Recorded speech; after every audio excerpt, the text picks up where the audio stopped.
of people, that got me a little warm. So, welcome to the Austin Writers Roulette. Our theme today, if you couldn't tell by my costume, the fear of being swallowed. This was kind of an easy costume. And I was like, oh, what can I wear tomorrow? Oh, I know! Just make the physical mouth match my volume. So here we go.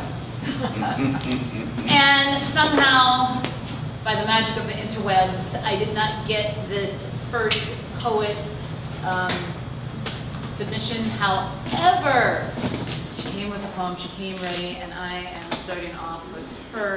And she is actually going to detail the fear of being swallowed in biblical proportions. Please welcome Udelle Roberson.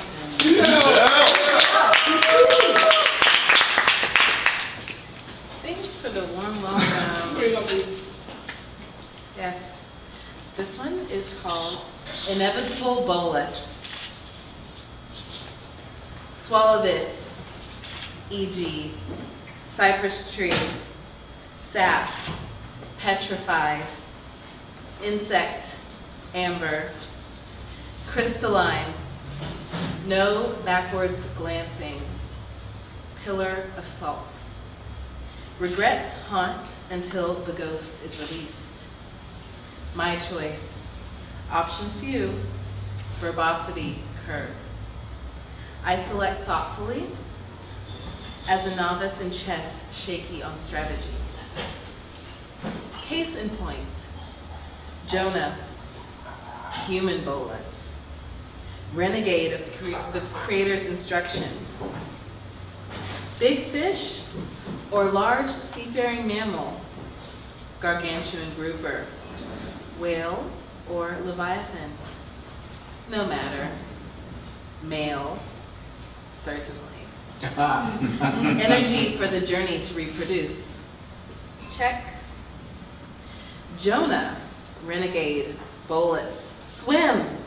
Do not look back to the uvula trap.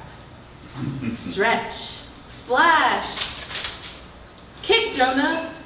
The current is strong. The uvula ahead now, not behind. Slippery sloping, struggling slowly, sniffing sea water. Bolus is Jonah. Gastric acid his comfort. Hydrochloric, you guessed it. Jonah, searching for mucousy cushion in the stomach walls, curled into a ball and prayed for 3 days that he would not pass go, i.e. the duodenum, to the small intestine, to become chyme, then feces. Oh my! What think you of this? Projectile, spew yourself out of a situation where pleasure is bitter on the giving end. Kind as I am, I choose not to fear the future offspring. Down the hatch, I refuse to glance back. Yay!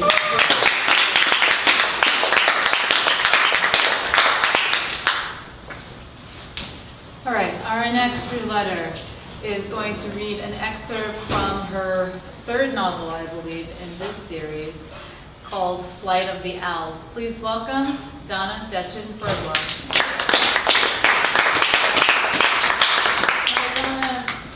I actually have a proof copy of it that I can read from. Right. Yeah.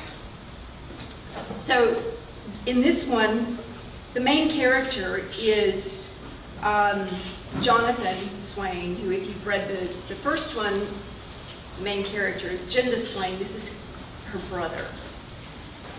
And this one begins at the point where both of the first two novels end. So this one is carrying on forward in time. And I'm picking, so I've selected to read for you an excerpt from about 2/3 of the way through the book. Just because I think it fits with the theme and it's something I know I'll enjoy reading. So here we go. Jonathan is in Costa Rica and he is, I'm not going to tell you too much about what he's doing because it's, it's either you have to read the book or it's in here. But he's taking the day off and going to the beach at Tamarindo. As soon as I reached the end of the sidewalk, I took off my shoes and stuck them inside my canvas bag. I stepped onto the sand, and its warmth embraced my feet with that gentle firmness I remembered so well. I dug in my toes and stood for a while, gazing out at the turquoise waters. I watched the waves rolling in and thought how they looked no different than they had when I was here 100 years ago, and for how many hundreds of thousands of years before that. I rolled up my pants legs, eager to put my feet in the water. Then I thought, what the zujo, and took off my pants and stuffed them into my bag. Wearing only my shirt and undershorts, I walked down toward the water's edge. When the wind nearly took my sun hat away, I removed that too. Then I stepped into the water, letting the waves lap up over my ankles and splash against my shins. I hadn't intended to go swimming. The urge was irresistible. I removed my shirt and stashed it and my bag behind a rock. I ran out into the water. Diving into the first wave, I emerged sputtering and laughing. It felt wonderful. I didn't swim much. Mostly, I played with the waves like I had when I was a kid.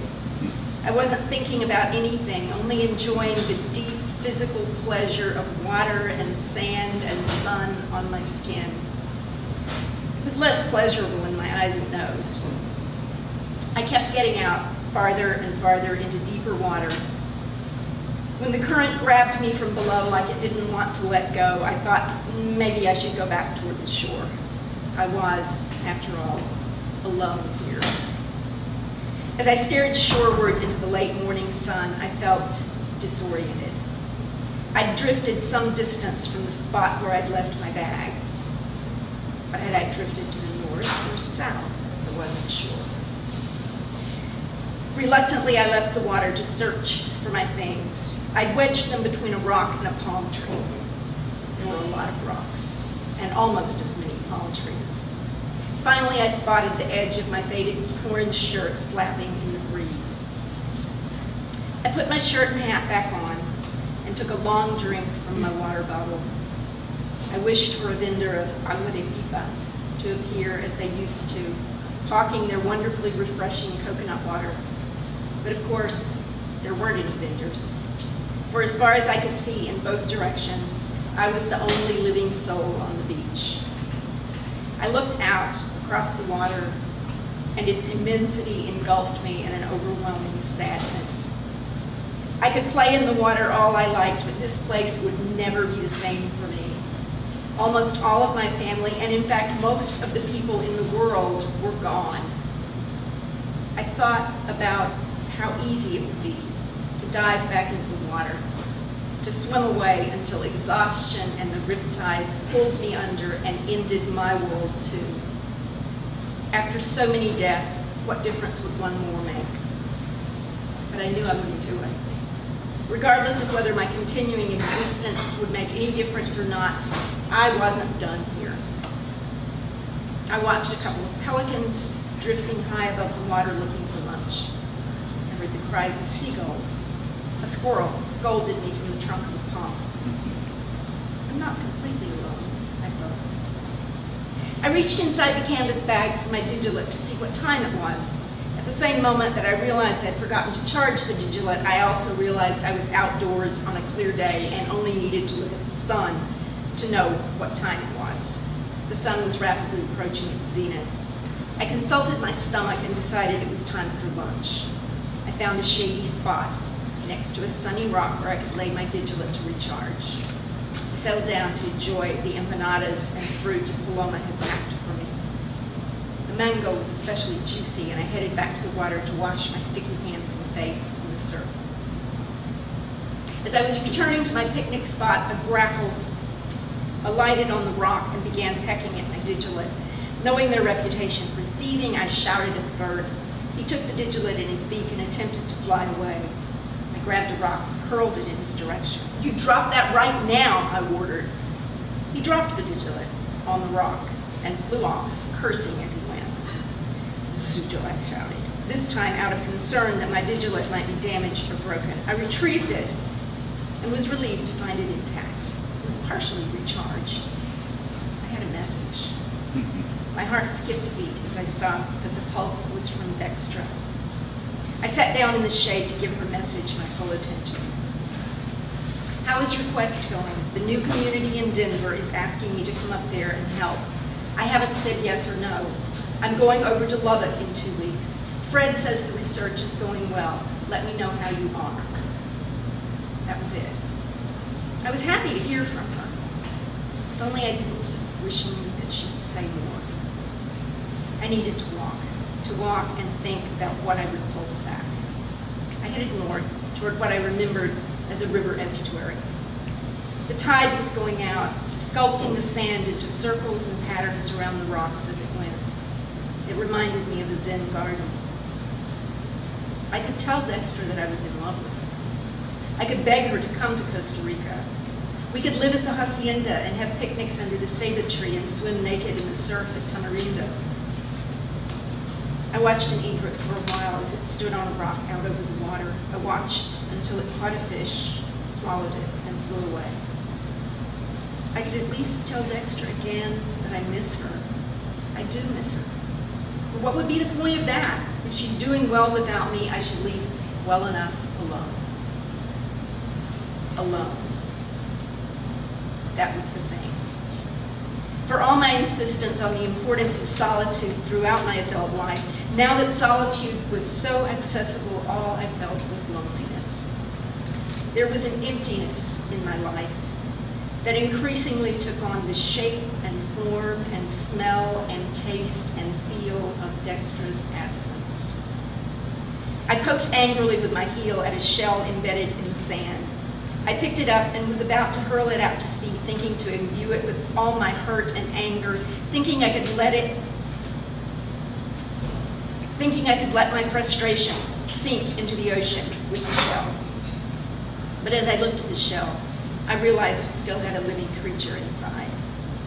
My anger dissolved into sadness as I lobbed the shell into the sea with a blessing. A few salty tears coursed through the salty crust on my face.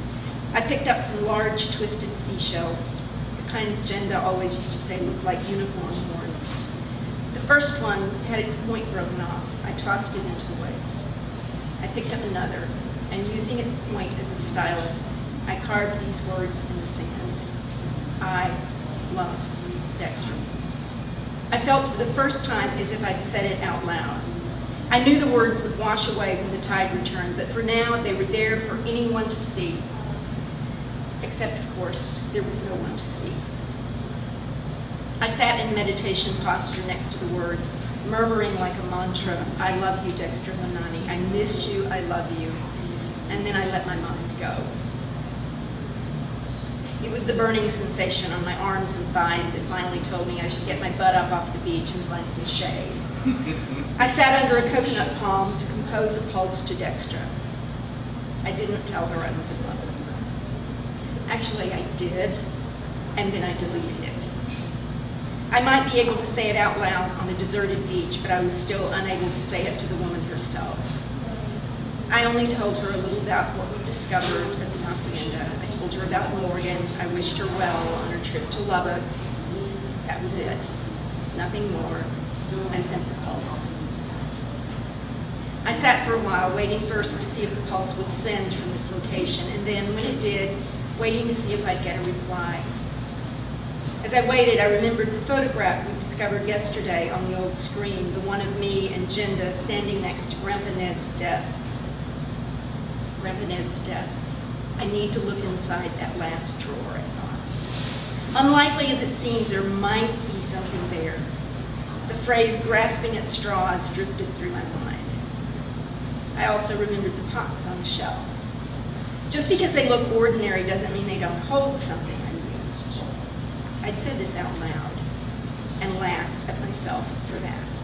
Have I become that sad, lonely man who talks to himself? I picked up my gear, and after shouting a farewell to the sea, I headed back to Ortega. I ate supper with Montaigne at a little cafe in town, and then he drove me back to the hacienda. Inside that last drawer of Grandpa Ned's desk, I found, let's see.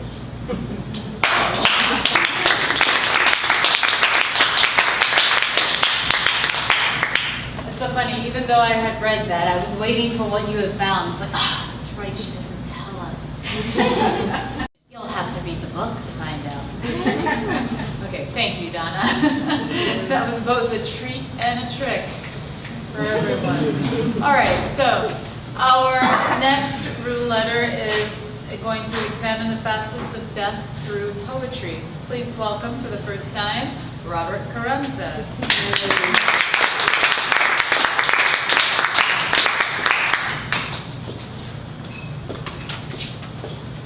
Thank you for being here. Okay, so this is, I guess I'd call it for my Halloween collection. 3 poems. First one titled, No Do-Overs. As you aspire to bring it along, know that life is short and the preparation long. Opportunities may be few, while missteps many so wrong. When self-incriminations abound, as you eat alone, mulling regrets, especially at night, they hound. Know that, never ending, though it be tough, there's solace in death. Do not frown. For once it happens, once is enough. Okay, second poem is Sleepover. I wish for sleep to overtake me like a thief of the night. Every night it seems I fall to sleep. And every morn I awaken breathless, for I have outrun the thief. This night starts with the clutching and clawing, the groping and gripping of an unexamined feeling, oh, about the wandering and the wondering, on this like no other. No, not this night, not this yet. It's only a night, a period of transition. We all sleep through one day, ending into the next one beginning, unaware of when this crossover occurs, for we sleep dead to the night. Yet we always awaken to a new day. What then is this icy shivering that rattles me so, if nothing but a cold, clamping claw intent on squeezing out my life's breath from this trepid day to the next one beatific? Okay. Third one is Yours Truly. I guess this one hits the theme. Because of the individuality of one's passing way away, no one else can witness our spiritual wonder. Still, our thoughts are not one's own, is what I say. Even if no one is privy to the truth of our grandeur, we awaken as one indivisible blunder. When we've died and be gone, we reside consciously within eternity, wherein eternity is but a moment beyond our last rattling breath's tranquility. 2002, April 14th, Uncle Otis crosses over to the other side a few minutes before the midnight hour. Yesterday, Cousin Cleotis dies drunk, falling from a slow-moving carousel ride. As the dawn greets his dusk, I sit looking dour. The afterlife respects no earthly time of uncle and his son. The moment of their individual deaths is of no consequence to when Otis and Cleotis become as one, for time is no longer present for them to reference. we all come together as one conscious being, fused closer than the particles of nuclei. And it happens like radiant rain dropping into a deep, dark sea. Cleotis merges with Otis, and Otis into his son. But why? Because there's no distinction between them and our collective divinity. When rain drops from the heaven onto an ocean of bliss, we become one cosmically with no awareness of anything other. So Otis becomes Cleotis, and Cleotis becomes Otis, or am I amiss?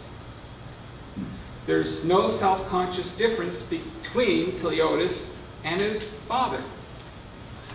Ooh-wee-be-doo-woo, man! Cleotis' thoughts mustn't ever become one with Otis's, or my despicable godfather knows all. All the detestable crap Cleotis and me had to suck up over the years working for that butthead clown. We chortled over his crass comments about our online kinky diversions, his zany freakouts of our rather infrequent drug busts, all his dissing us gun running around the hood, his sanctimonious lectures about our lecherous indiscretions, and I don't mean the revenge porn, which you never got wind of. Nasty. Even his underhanded compliments were more uncouth than the truth, and how I set up the sorry jerk, so now he knows which one put the strychnine in his beer. Our last conscious moment becomes our eternal quiescence, like a dying star falling where all light should disappear, but does not, because time at rest enters a finer essence, and death is unknown, for we are our last time-bending thought. With every thought eternal, the consciousness of the cosmos offers up no saviors, so nothing need be said to be consciously external and forever yours and yours and yours.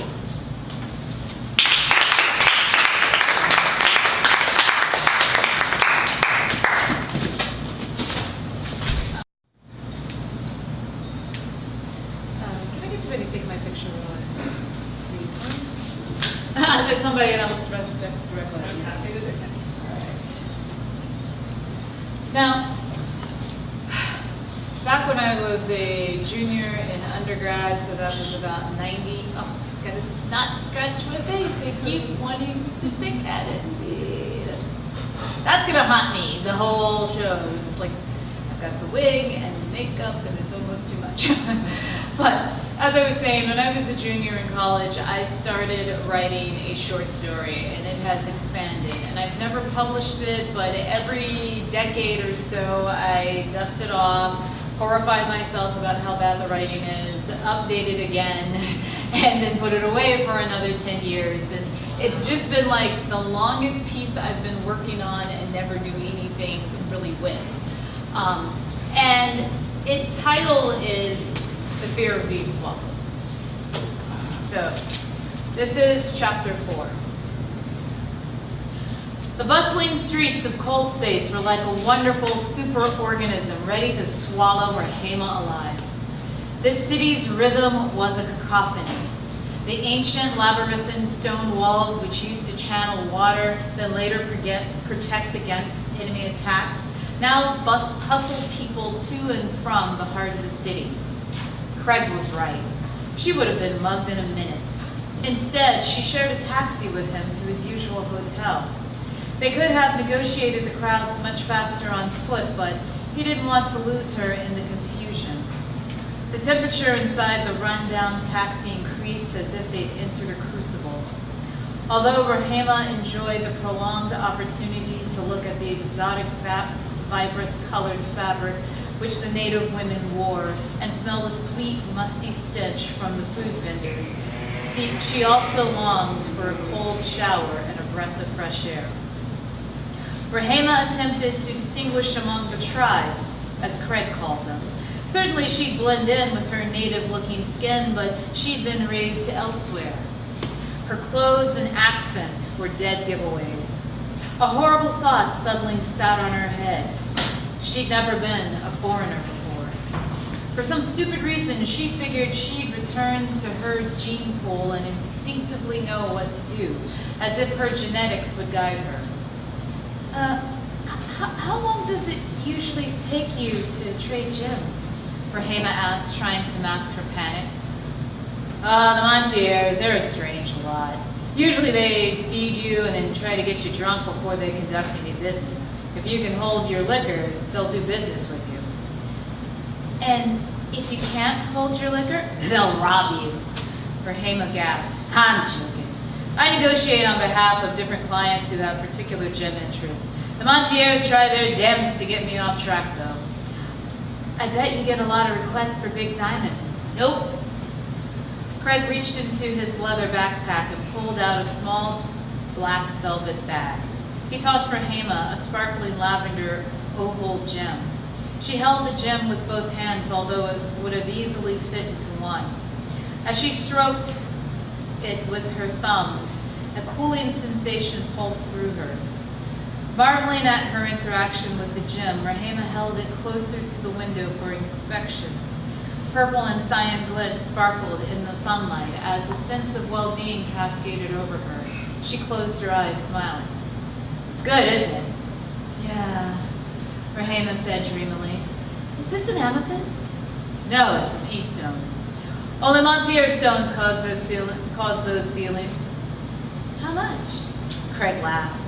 That's the problem with those Montier stones. They're addicting as hell. I doubt if you can afford that one. Tell you what, I'll get you another one lower quality, but it'll still work pretty good. Reluctantly, Rahema handed over the stone, giving it a final hard rub. Her heart sank as the taxi stopped at the hotel. The monstrosity looked like a fortress, not at all as romantic as she'd hoped. Ah, finally, for fuck's sake.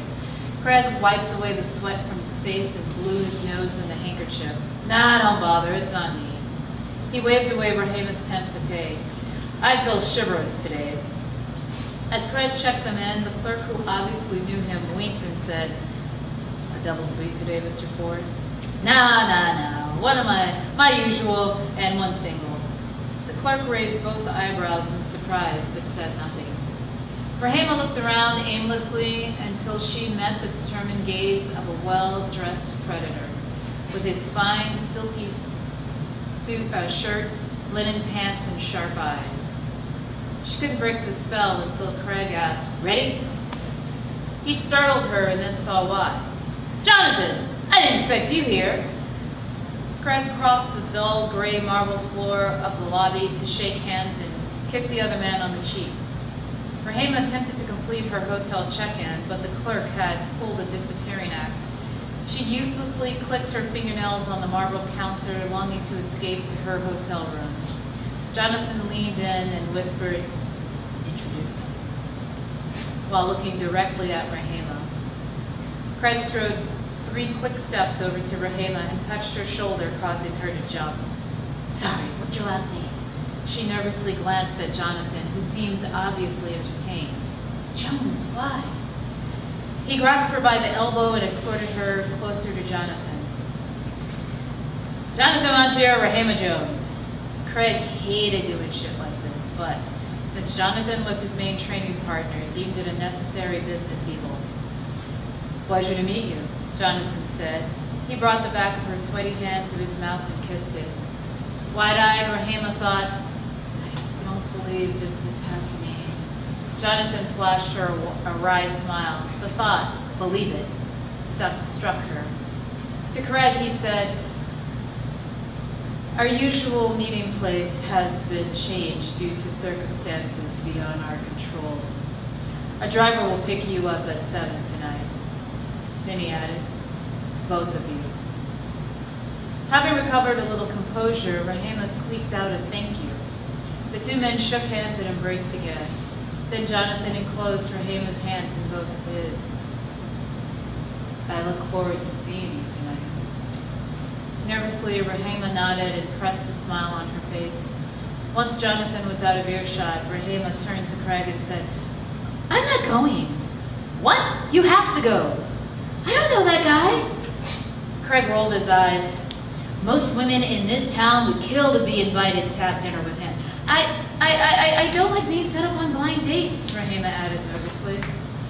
Look, just drink some booze. You have a fancier outfit than that? Craig gave her a dark green t-shirt, jeans, and Tebas the once over with disapproval. I had no reason to pack a fancier outfit than this. He huffed. Don't worry, I'll get you something. Where? Craig, irritated with his new matchmaking role, returned to the front desk where the clerk had miraculously reappeared. Rahima trailed behind him. No, she needs a fancy outfit by 6. He indicated, stabbing his thumb in Rahima's direction behind him. Nabu nodded, sizing her up. We're having dinner at the Montiers. This time, Nabu nodded knowingly. Christ, I hate mixing business with someone else's pleasure. Craig cursed under his breath. Thank you.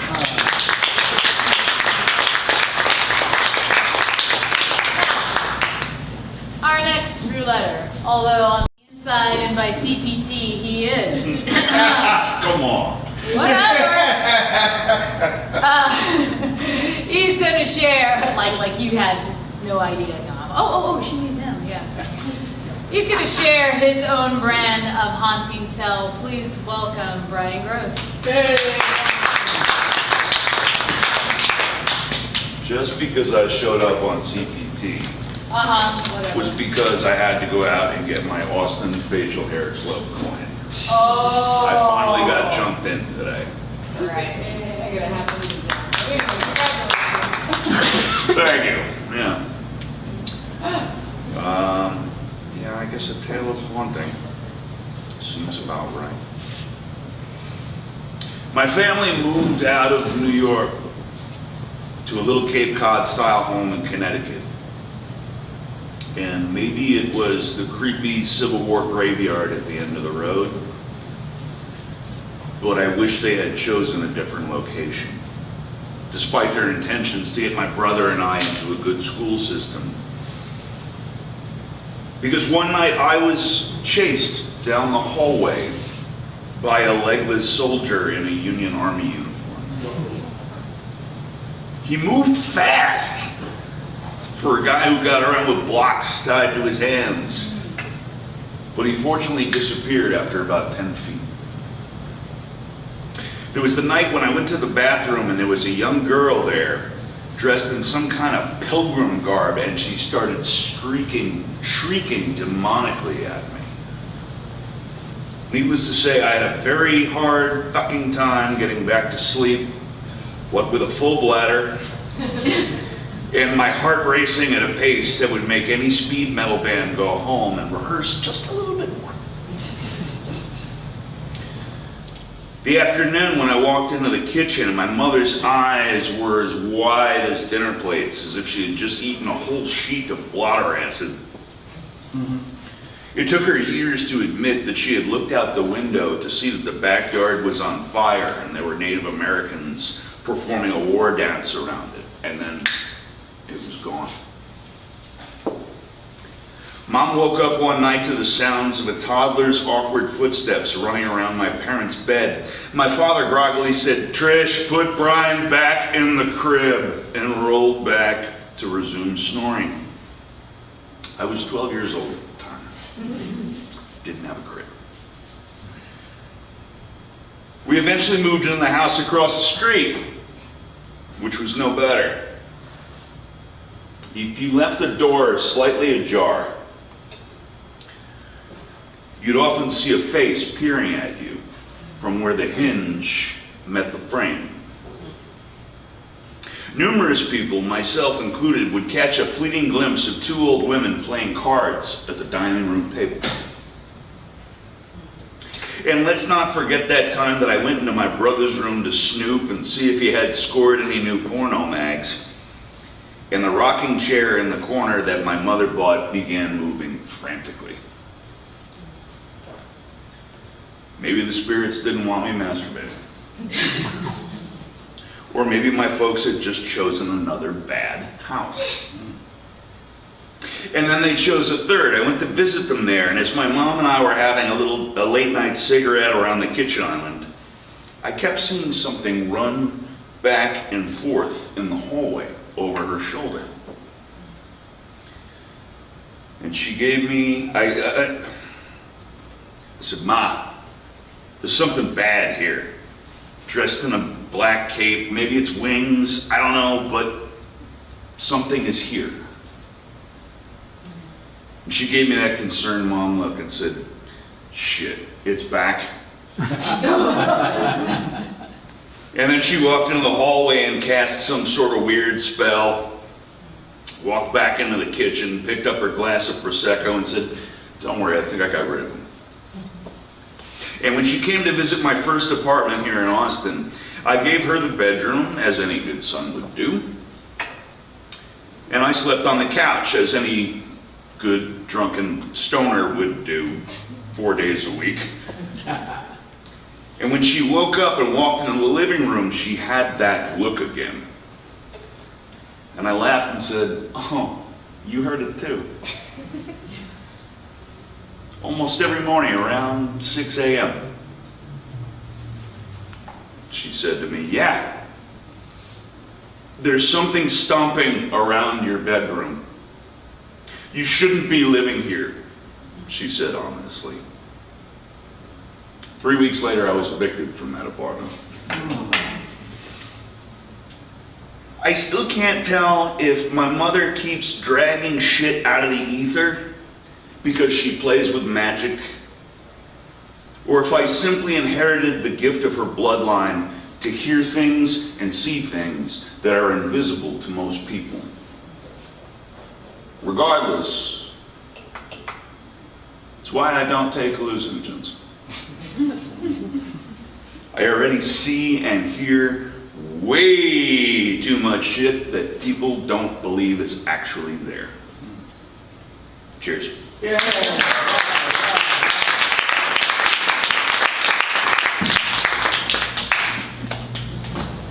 And now, giving us the haunting tale from, my guess is the political scene. Please welcome Tom the World Poet. You had to hire someone to deal with more LPs than you could ever play. You were worried about losing your enchantment over time. I also said what we're worried about is being swallowed by something that dilutes or it makes us extinct in this particular realm, whatever that you may see of it. You spoke about ghosts and hauntings, other dimensions, and the same thing of being swallowed by something beyond our powers, beyond our apprehension, which intrudes into this moment now. So I thought, well, this is particularly human, that we should continually talk about old Austin, which no longer exists, particularly talk about poets who no longer exist. When we speak about them, it means nothing to these people. Like if I say Albert Hochstigler, Deb Akers, Susan Bright, you know what I mean. But here, what's he talking about? And the people, all of us have our frame of reference that doesn't apply to anybody else. Our particular enchantments, our particular poignant moments of intimacy that define us, but are not defined by anyone else. We affirm each other's divergency, but we're worried that we might be swallowed and diluted and made extinct by too much tidal wave, tsunami, Matthew hurricane, information overload, computer literacy. So, those that tell you. Raptors or rapture? Do rodents fear your claw and beak, that swallowing python with huge jaws? Do we fear sharks for their sharp teeth or the fact that they are not afraid of us? Does the chairman of Wells Fargo fear accountability when so many of his underlings get dismissed? Do Ma and Pa shops worry about Walmart coming in and taking over their business?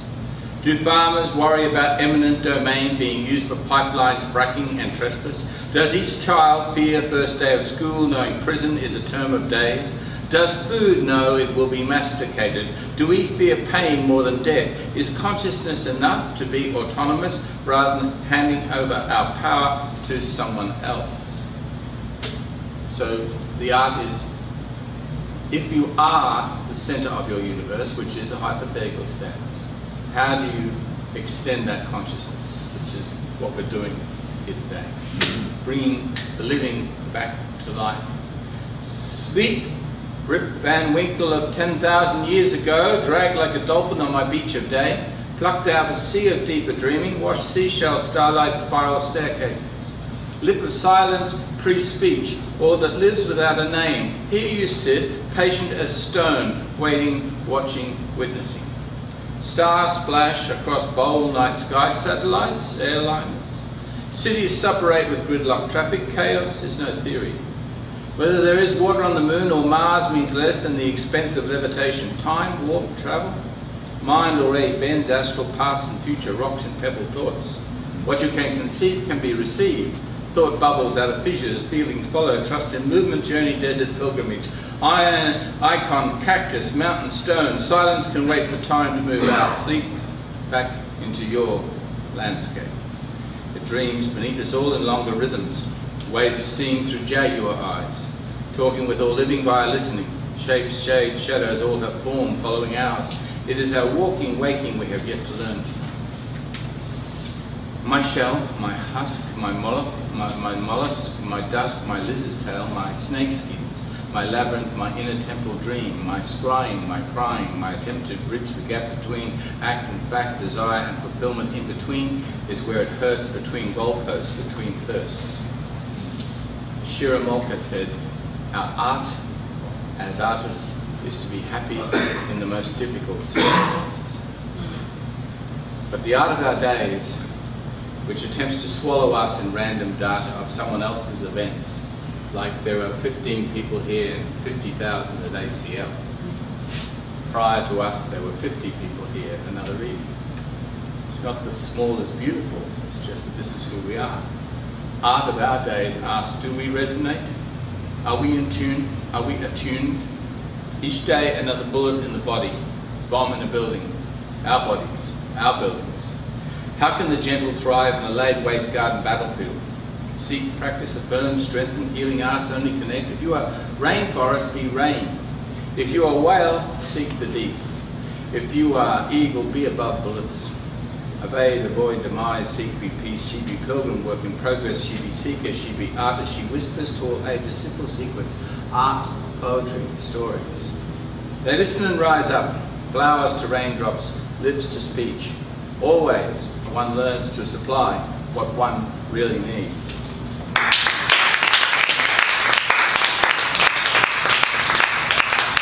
All right. Right now,